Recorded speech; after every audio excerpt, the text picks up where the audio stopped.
Today will be discuss about B cell activation. आज अपन microbiology में स्टार्ट करेंगे कि किस तरीके से जो बी सेल है उसका एक्टिवेशन होता है। तो आज अपन डिस्कस करेंगे इस पे बी सेल एक्टिवेशन।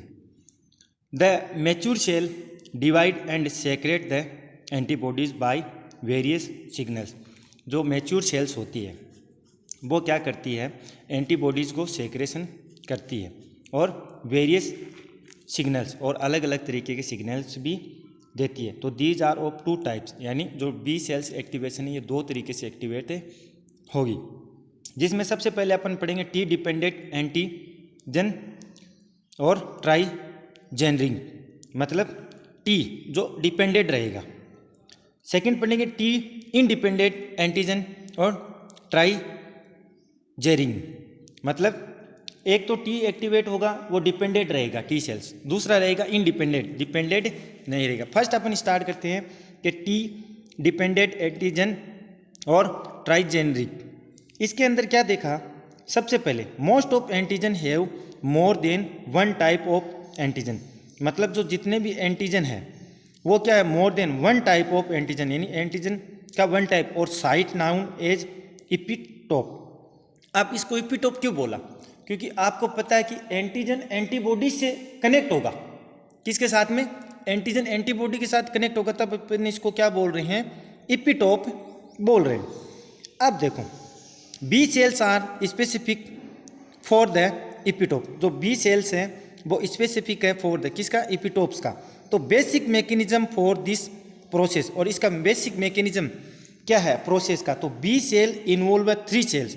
अब बी सेल्स के अंदर तीन सेल्स इन्वॉल्व है एंड एंटीजन प्रेजेंटिंग मैक्रोफेजेस।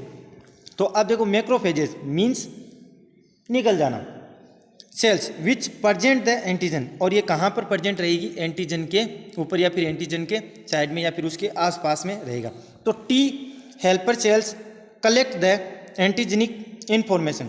अब जो टी है वो हेल्पर सेल्स होती है, वो क्या करती है, यहाँ से इंफॉर्मेशन को कलेक्ट करती है एंड रिस्पॉन्स टू इट, और इसको रिस्पॉन्स भी देने का काम करती है। तो क्या होता है कि now the process being in following sequence, और ये जो प्रोसेस है ये अपनी सीक्वेंस से चलती है। तो इसकी जो सीक्वेंस है फर्स्ट वो देखते हैं कि the macrophages present A part of antigen. जो मैक्रोफेजेज है वो प्रेजेंट रहेगा कहाँ पर, part of antigen and it's oven, यानी MHC, जो कॉम्प्लेक्स टू क्या करती है, T helper cells and also make क्या करेगी, इंटरलूकिन, ठीक है, केमिकल सब्सटेंस इंटरलूकिन। मतलब क्या बताया, जो मैक्रोफेजेज है वो प्रेजेंट रहेगा एंटीजन एंड ओवन MHC खुद करेगा, तो क्या कॉम्प्लेक्स टी हेल्पर सेल्स, और आल्सो मेक क्या बना देगा, इंटरलूकिन, यानी केमिकल सब्सटेंस, मतलब वहाँ पर जो रिएक्शन होनी चाहिए वो बनाने के लिए प्रोसेस रहेगा।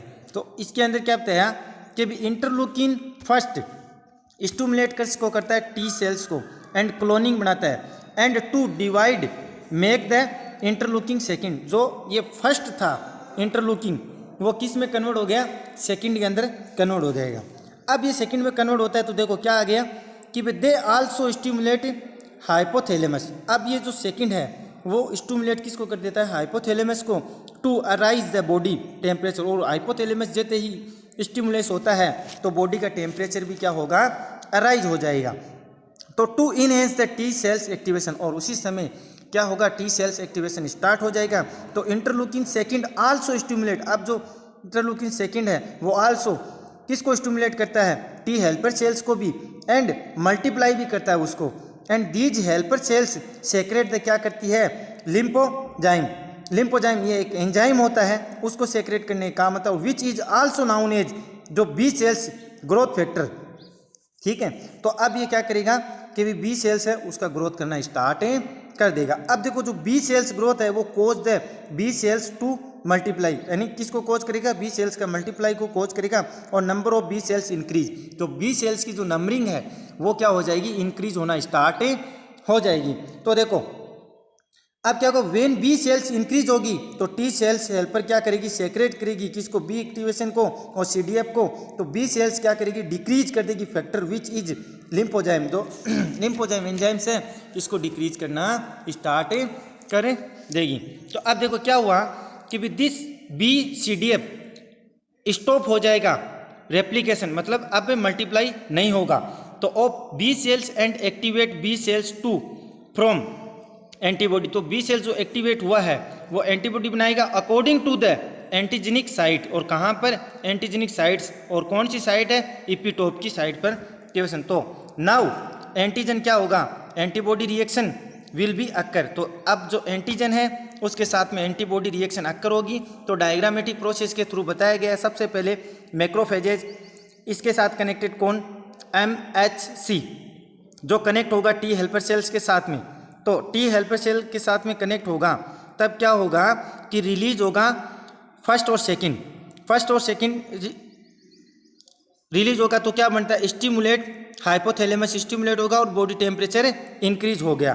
तो क्लोन सेक्रेशन होगा और फर्स्ट जैसे ही रिलीज होता है तो ये क्या करता है, सेकंड को भी तैयार करता है। तो अब देखो मेमोरी सेल्स और एक्टिवेट क्या रहेगा, BCDF by T helper cells भी, और रिलीज ऑफ, तो इसमें क्या होगा, release of B growth factor होगा और बाय T हेल्पर सेल्स के थ्रू, और फॉर्मेट बना देगा प्लाज्मा सेल्स। और किसका फॉर्मेशन कर देगा, प्लाज्मा सेल्स का फॉर्मेशन कर देगा। और ये था अपना B सेल्स एक्टिवेशन। अब अपन पढ़ेंगे hyper sensitivity reaction. Hyper sensitivity reaction means क्या होता है, जैसे कोई भी अपनी बॉडी के अंदर फॉरेन पार्टिकल्स या फिर अदर मटेरियल या इन्फेक्शियस कंडीशन अपनी बॉडी में होता है, तब क्या होगा, अपनी बॉडी कुछ रिएक्शन क्रिएट करती है, जिसकी वजह से अपनी बॉडी में क्या होगा कि कुछ ऐसे सेंसेशन या फिर ऐसे स्टिमुलेशन क्रिएट होंगे जिसकी वजह से अपने को आइडेंटिफाई होगा कि कुछ ना कुछ अपनी बॉडी में हुआ है, जैसे रेडनेस, पेन, स्वेलिंग और इचिंग, ये कंडीशन अकर होगी जिससे अपने को ये पता चलेगा। अब देखो स्टिमुलेंट हाइपर सेंसिटिविटी क्या है, it's hyper bye immune response. जो हाइपर सेंसिटिविटी है वो इम्यून रिस्पॉन्स के थ्रू होती है। Results in tissue damage. अब रिजल्ट्स कब, जब टिश्यू डैमेज होता है ऑफ एन इंडिविजुअल, उस व्यक्ति के अंदर, when the person is come in to a contact of antigen second time. अब देखो सीधी सी बात है, फॉरेन पार्टिकल्स का नाम लिया तो यहाँ पर आ गया एंटीजन। तो जो पर्सन है वो सेकेंड टाइम कॉन्टेक्ट में आता है किसके, उसी सेम इन्फेक्शन या फिर उसी सेम फॉरेन पार्टिकल्स से, तब क्या होगा, ये चीज़ें क्रिएट होगी और उसको अपन क्या बोलेंगे, हाइपर सेंसिटिविटी रिएक्शन बोलेंगे। तो the term hypersensitivity is coined by von Pirquet 1905, मतलब 1905 के अंदर जो वॉन पेरिक्विट ने ये डिस्क्राइब किया था। अब देखो type of hyper sensitivity first, जिसको अपन एनाफाइलेटिक रिएक्शन बोलते हैं। हाइपर सेंसिटिविटी रिएक्शन सेकंड, जिसको अपन साइटोटॉक्सिक बोलते हैं। हाइपर सेंसिटिविटी रिएक्शन थर्ड, जिसको इम्यून कॉम्प्लेक्स रिएक्शन बोलते हैं। और फोर्थ को delayed types hyper sensitivity reaction बोलेंगे, जो स्लो प्रोसेस के थ्रू होगी। अब इसमें फर्स्ट अपन पढ़ेंगे हाइपर सेंसिटिविटी रिएक्शन फर्स्ट, जिसको एनाफाइलेटिक बोलते हैं। It's also known as anaphylactic reaction. इसका सेकंड नाम क्या है, anaphylactic reaction. It is IgE mediate hyper sensitivity reaction. और ये कौन सी इम्यूनिटी की है, टाइप्स है, IgE इम्यूनिटी का टाइप्स है हाइपर सेंसिटिविटी रिएक्शन फर्स्ट। तो देखो when the large close of antigen इंटर्स into the body second time. तो इसमें क्या बताया कि भाई अपनी बॉडी के अंदर same infection second time entry मारता है, तब वहाँ पर जो रिएक्शन अक्कर होगी उसको अपन क्या बोलेंगे, हाइपर सेंसिटिविटी रिएक्शन फर्स्ट बोलेंगे। अब देखो IgE antibody is produce response to them. अब जो एंटीबॉडी है वो इसके खिलाफ क्या देगी, रिस्पॉन्स देना शुरू करेगी। तो when the antibodies are in large amount reaction is set. तो अब जो एंटीबॉडी है वो क्या करेगी, लार्ज अमाउंट में रिएक्शन को सेट करेगी। तो IgE is bound with the basophils. अब जो IgE है वो किसके साथ में जुड़ जाएगी, बेसोफिल्स के साथ में, एंड मोस्ट सेल्स, और जो कि मोस्ट सेल्स है। तो देखो these cells contain receptors for IgE। तो ये सेल्स क्या करती है, कंटेन रिसिप्टर्स को बनाती है। तो mast cells usually bound in large of IgT यानी GIT, रेस्पिरेटरी ट्रैक्ट और स्किन। तो जो ये सेल्स है यूजुअली फाउंड इन कहाँ पर होती है, कि लार्ज तो GIT में, रेस्पिरेटरी ट्रैक्ट में और स्किन के अंदर। तो अब देखो क्या होगा, antigen combine with FAB region, तो IgE bound to mast cell and basophil cells, तो मोस्ट सेल्स और बेसोफिल सेल्स इसके साथ में कंबाइंड होगा टू फ्रॉम क्या बनाएगा, एंटीजन एंटीबॉडी कॉम्प्लेक्स बना लेगा। जैसे एंटीजन एंटीबॉडी कॉम्प्लेक्स रिएक्शन होती है तो this antigen antibody complex disturb किसको करता है, द सेल्स मेम्ब्रेन को, और functioning leads to degeneration of mast cell, और क्या कर देता है, इसकी फंक्शन क्या है, डीजनरेशन स्टार्ट कर देता है, किसका, मास्ट सेल्स का डीजनरेशन करना शुरू कर देता है।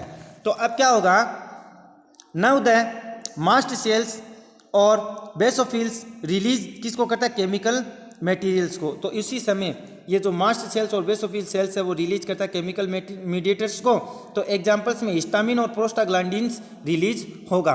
तो this leads to anaphylactic reaction, और इसकी क्या लीड्स रहती है, एनाफाइलेटिक रिएक्शन होना।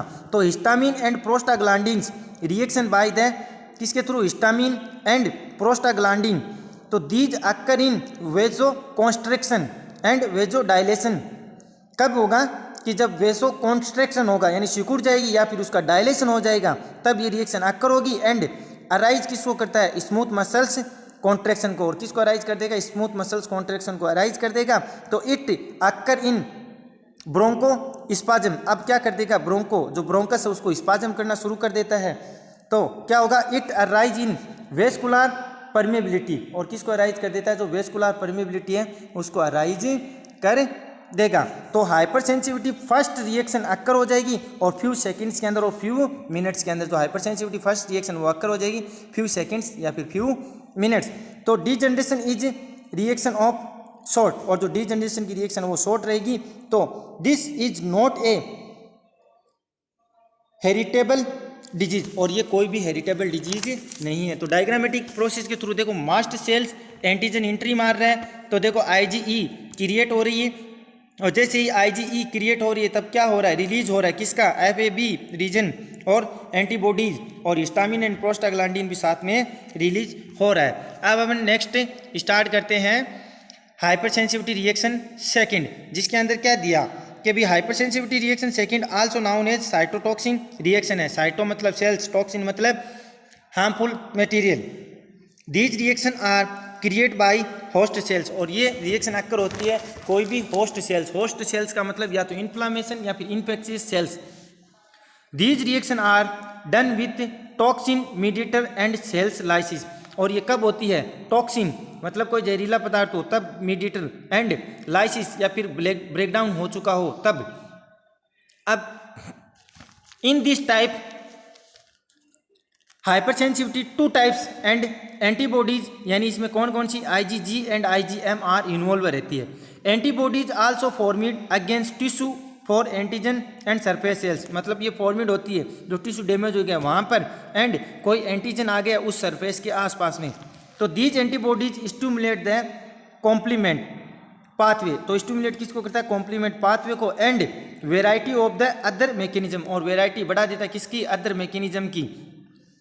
तो these antibody react with the complement and effector cells, तो ये एंटीबॉडी है रिएक्ट विद किसके साथ में, कॉम्प्लीमेंट एंड इफेक्टर सेल्स जो अफेक्ट करने वाली होती है। तो through their FC region damage होगा और मैकेनिज्म इज प्रोड्यूस्ड होगा, यानी स्टार्ट शुरू हो जाएगा। और उसके बाद में क्या होगा, normal physiologically process is carried होगी to instruction for immune system, मतलब जो नॉर्मल फिजियोलॉजिकल जो प्रोसेस है वो अक्कर यानी शुरू हो जाएगी और इंस्ट्रक्शन फॉर इम्यून सिस्टम को मैसेज मिलेगा। तो एग्जांपल में दिया एक classical example for hyper sensitivity reaction second, wrong blood group transfusion, और ये कब अक्कर होती है, जब अपन रॉन्ग ब्लड ग्रुप ट्रांसमिशन करवाते हैं, जैसे कि इम्यून सिस्टम यानी ब्लड ग्रुप A है और उसको अपन दे कौन सा रहे B, तब ये चीज़ें अक्कर होती है। तो देखो antibodies IgG and IgM react करता है सबसे पहले किलर सेल्स जिसमें प्लेटलेट्स, न्यूट्रोफिल्स और मैक्रोफेजेज इन्वॉल्व रहेगा। उसके बाद सेकंड C1Q जिसमें बताया गया कि ये किलर सेल एक्टिवेट करती है C3 को कॉम्प्लीमेंट पाथवे को।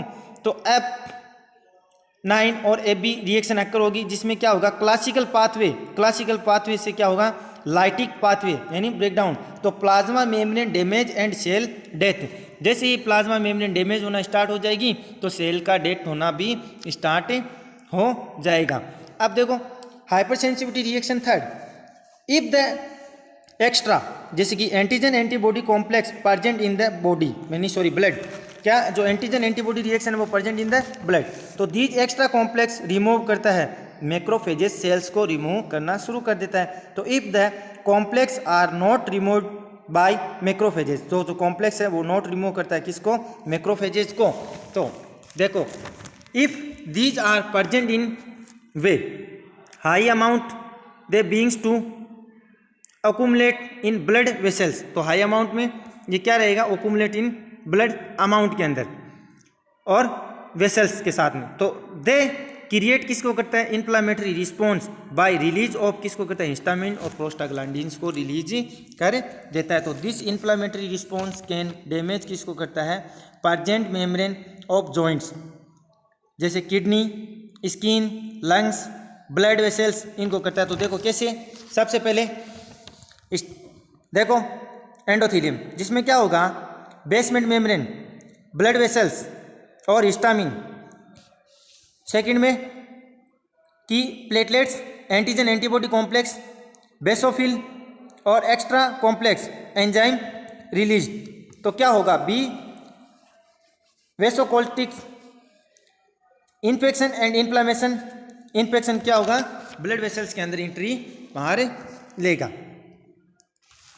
फिर हाइपर सेंसिटिविटी रिएक्शन फोर्थ जिसको अपन डिलेड बोलते हैं, डिलेड बोलेंगे क्योंकि ये स्लो होती है, जिसकी वजह से इसका नाम हाइपर सेंसिटिविटी रिएक्शन फोर्थ का नाम अपन ने रखा डिलेड।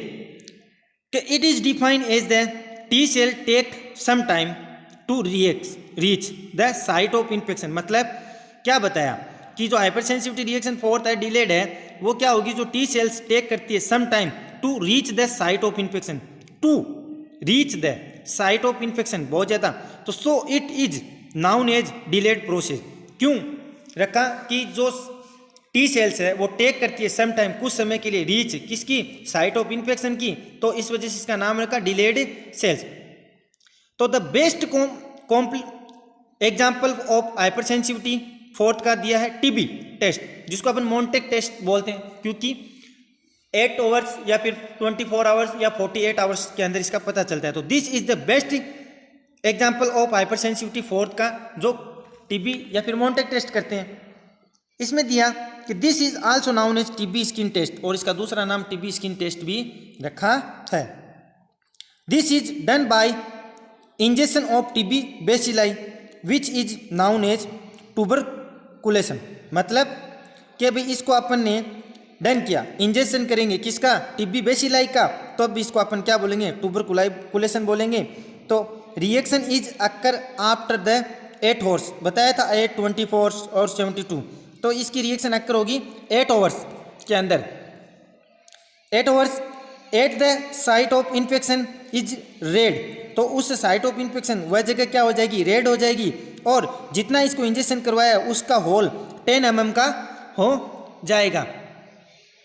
तो this show the positive result of TB. और अगर इस तरीके के साइन, रेडनेस या फिर जहाँ पे इंजेक्शन करवाया है वहाँ का होल 10 mm का हो जाएगा, तो वो शो करेगा किसको, कि टीबी इसको है और ये टीबी पॉजिटिव है। This is peak at 48 hours. अब बताया था 8 आवर्स, 48 आवर्स, 24 आवर्स और 72 आवर्स। अगर ज़्यादा देखना है और ज़्यादा पॉसिबली अपन को आइडेंटिफाई करना कि इसको रियल में टीबी है, तब अपन को पूरा का पूरा सीन होगा कब, 48 आवर्स के अंदर अपने को पूरा सीन होगा कि भाई इसको टीबी है। If the size of hole is same then it show result it also come known after 48 hours. तो इसका पूरा रिजल्ट अपन को निकालना है, तब अपने को 48 आवर्स वेट करना होगा। जो होल है वो 10 mm का हो जाएगा, रेडनेस अक्कर होगी उससे, और इचिंग की कंडीशन हो जाएगी, जिससे अपने को पूरा आइडेंटिफाई रहेगा कि भी जो अपने मोन्टेक्स टेस्ट किया है वो रियल में से पॉजिटिव है। क्योंकि 8 आवर्स में सिर्फ अपन पता लगा सकते हैं कि भी है या फिर नहीं, परंतु 48 आवर्स में पूरा अनुमानित हो जाता है कि इसका टीबी है। तो अब इसका एग्जाम डायग्रामेटिक प्रोसेस के थ्रू देखो। साइट ऑफ इन्फेक्शन, जिस साइट पे अपन ने इंजेक्शन करवाया है अगर फर्स्ट में अगर अपन को टेस्ट ऑफ टीबी तो वो नेगेटिव रहेगा। जैसे कि इंजेक्शन करवाया कोई चेंजेस नहीं है, नहीं तो जिस जगह अपन इंजेक्शन करवाया वहाँ पर होल में कोई चेंज है, नहीं जो उसके होल्स है वो बड़े हुए हैं, कुछ भी नहीं, रेडनेस भी अक्कर नहीं हो रही है, इचिंग भी नहीं हो रही है, और 8 आवर्स में कोई चेंजेस नहीं है, तब अपन वेट करेंगे 48 आवर्स या फिर 24 आवर्स, तब भी उसमें कोई भी चीज़ नहीं अक्कर हो रही, तब अपन क्या बोलेंगे कि अभी जो टीबी टेस्ट अपन ने मॉन्टेक्स किया है वो क्या है, नेगेटिव है। सेकेंड साइड पे अपन देखेंगे कि जो जिस जगह पे इंजेक्शन करवाया है उसके अंदर जिस साइड से इंजेक्शन करवाया उसका जो होल है वो 10 mm का हो जाएगा, ठीक है, और रेडनेस अक्कर होगी और इचिंग की कंडीशन रहेगी, और जहाँ से इंजेक्शन करवाया वो जगह अपने को क्या होती हुई दिखाई देगी, वाइड होती हुई दिखाई देगी, मतलब थोड़ा चौड़ा हो जाएगा। तब अपन क्या आइडेंटिफाई करेंगे, जो इसको टीबी है, जो मॉन्टेक टेस्ट किया है वो एकदम पॉजिटिव है, क्योंकि डायग्रामेटिक प्रोसेस के थ्रू आपको बता रखा है कि किस तरीके से होल 10 mm का हो जाएगा। तो ये चीज़ें अपन मॉन्टेक्स टेस्ट के थ्रू पता लगा सकते हैं, और इसी वजह से हाइपर सेंसिटिविटी रिएक्शन फोर्थ का नाम डिलेड रखा है, क्योंकि ये स्लो होती है, और स्लो होने की वजह से इसका नाम अपन ने क्या रख दिया, हाइपर सेंसिटिविटी रिएक्शन फोर्थ, इसका अपन ने नाम रखा है। तभी अपन आइडेंटिफाई कर सकते हैं कि मॉन्टेक टेस्ट और टीबी टेस्ट इस तरीके से पॉसिबल होता है। जो डायग्रामेटिक प्रोसेस है इसके थ्रू आसानी से अपने को मॉन्टेक टेस्ट पता चल रहा है कि ये मॉन्टेक टेस्ट इस तरीके से होता है, और ये कितने ओवर्स में ज़्यादा आइडेंटिफाई होता है और कौन से ओवर में और ज़्यादा आइडेंटिफाई होता है। तो 8 ओवर्स में अनुमानित रहता है, ठीक है, और 24 आवर्स और 48 आवर्स में अपन को पूरा का पूरा पता लग जाता है कि भी ये टेस्ट है जो रियल में पॉजिटिव है, और मॉन्टेक टेस्ट अपन ने जो किया है और जिस पेशेंट के साथ किया है वो इसके साथ में जो टीबी है वो इन्वॉल्व है, और इसी वजह से आपको पता है हाइपर सेंसिटिविटी रिएक्शन को डिलेड भी बोलते हैं, और डिलेड इसी वजह से इसको डिलेड बोलते हैं।